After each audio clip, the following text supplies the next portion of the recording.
نحمده ونصلي على رسوله الکریم بسم اللہ الرحمن الرحیم۔ صرف 5 منٹ کا مدرسہ قرآن و حدیث کی روشنی میں 24 ذی القعدہ۔ نمبر 1، اسلامی تاریخ۔ حضرت امام ابو حنیفہ رحمۃ اللہ علیہ کی فقہی خدمات۔ حضرت امام ابو حنیفہ رحمۃ اللہ علیہ کی زندگی کا اصل کارنامہ فقہ کی ترتیب و تدوین ہے۔ ان کے زمانے میں سینکڑوں نئے اور پیچیدہ مسائل سامنے آئے جن کا حل انہوں نے قرآن و حدیث سے بتایا۔ ان کا اصول ہی تھا کہ مسائل کی تحقیق کرنے میں قرآن، احادیث، اجماع اور اقوال صحابہ سے ہرگز باہر نہ جائے۔ انہوں نے علماء کرام کی ایک کمیٹی تیار کر رکھی تھی جس میں ایک ایک مسئلے پر کئی پہلو سے قرآن و حدیث اور اجماع و قیاس کی روشنی میں غور و ہوتا اور ان کا متفقہ فیصلہ لکھ لیا جاتا۔ اس طرح 30 سال کی مدت میں یہ عظیم الشان کام مکمل ہوا۔ علماء لکھتے ہیں کہ امام ابو حنیفہ رحمۃ اللہ علیہ نے عبادات اور معاملات اور دیگر موضوعات سے متعلق تقریباً 12,90,000 مسائل کو حل کر کے امت کے سامنے پیش کیا۔ فقہ میں ان کی ذہانت اور قرآن و احادیث کے مطابق جچے تلے فیصلے کو دیکھ کر بڑے بڑے فقہاء و محدثین فرمانے لگے کہ امام ابو حنیفہ رحمۃ اللہ علیہ اپنے دور کے سب سے بڑے فقیہ اور قرآن و احادیث کے مقاصد کو سمجھنے والے ہیں۔ امام شافعی رحمۃ اللہ علیہ فرماتے تھے کہ میں نے امام ابو حنیفہ رحمۃ اللہ علیہ سے بڑا فقیہ کسی کو نہیں دیکھا اور علم و فقہ میں سارے لوگ ان کے محتاج ہیں۔ نمبر 2، حضور صلی اللہ علیہ وسلم کا معجزہ۔ شعر کا حضرت سفینہ رضی اللہ عنہ کو راستہ بتانا۔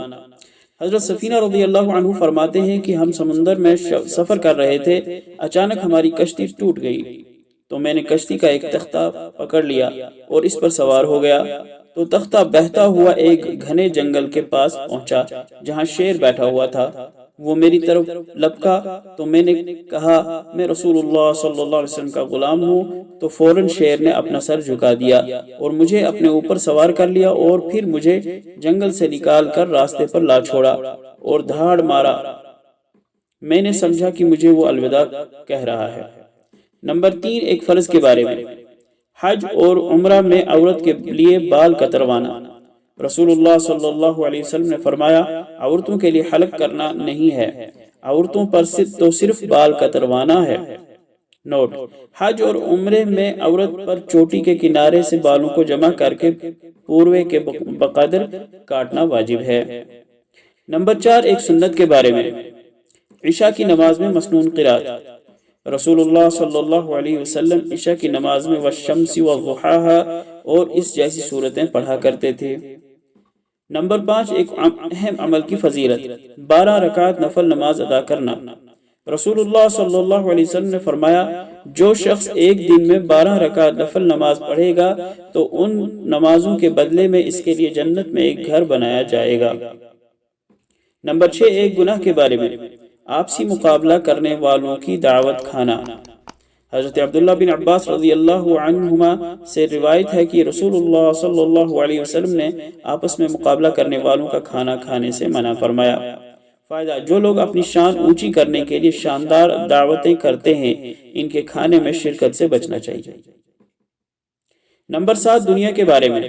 اصل کامیابی کا راز۔ اللہ تعالیٰ کا ارشاد ہے اے ایمان والو اللہ سے ڈرو اور سیدھی سچی بات کہا کرو، اللہ تمہارے فائدے کے لیے تمہارے کام سنوار دے گا اور تمہارے گناہوں کی مغفرت کر دے گا، اور جو شخص اللہ اور اس کے رسول کی اطاعت کرے اس نے وہ کامیابی حاصل کر لی جو زبردست کامیابی ہے۔ نمبر 8، آخرت کے بارے میں۔ جنت میں مہمانی کا سامان۔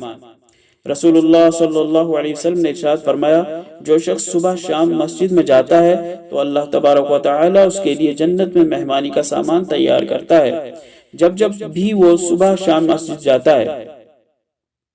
نمبر 9، طب نبوی سے علاج۔ نہار منہ عجوہ کھانے کا فائدہ۔ رسول اللہ صلی اللہ علیہ وسلم نے فرمایا اس عظیم کھجور عجوہ میں ہر بیماری سے شفا ہے اور اگر اسے نہار منہ کھایا جائے تو یہ ہر طرح کے زہر سے دوا ہے۔ نمبر 10، نبی صلی اللہ علیہ وسلم کی نصیحت۔ کثرت سے لا الہ الا اللہ پڑھو۔ رسول اللہ صلی اللہ علیہ وسلم نے فرمایا لا الہ الا اللہ کی گواہی کثرت سے دیتے رہا کرو، اس سے پہلے کہ ایسا وقت آئے کہ تم اس کلمے کو نہ کہہ سکو۔ اللہ تعالیٰ عمل کرنے کی توفیق عطا فرمائے۔ وآخر دعوانا الحمد للہ رب العالمین۔